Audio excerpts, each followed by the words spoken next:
jaalachuun maaf si aarsee erga jettee badiin qabdu na balleesse siin karaadhu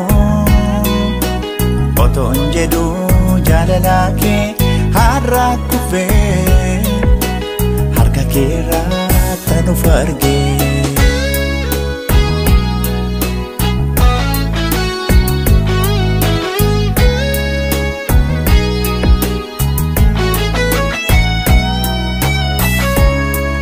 Asin jaaladheef malee hirrina waan qabu kanaafuu na boontee attamiin sirraa hafu asii gachi laalee hoggansi dhabuu karaarraa awwaanin ta'uuni wallaalee dhugaan sitti maagaraarraa itti yaadi mee yaadi itti yaadi.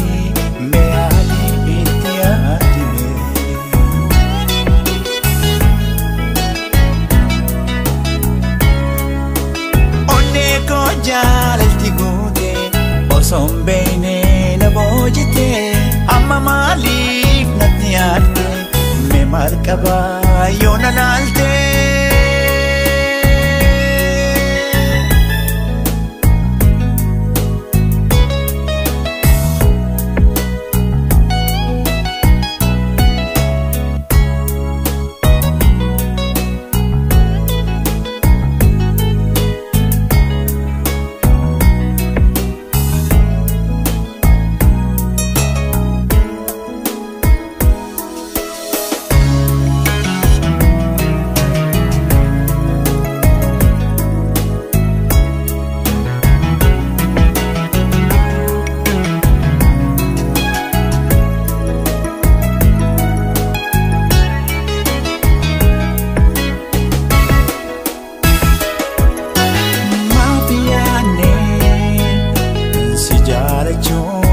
Si aarsee erga jettee badiin qabdu na balleesse siin karaadhu otoon jedhu jaalalaa kee har'a kufee harka keerraa tanuuf argee.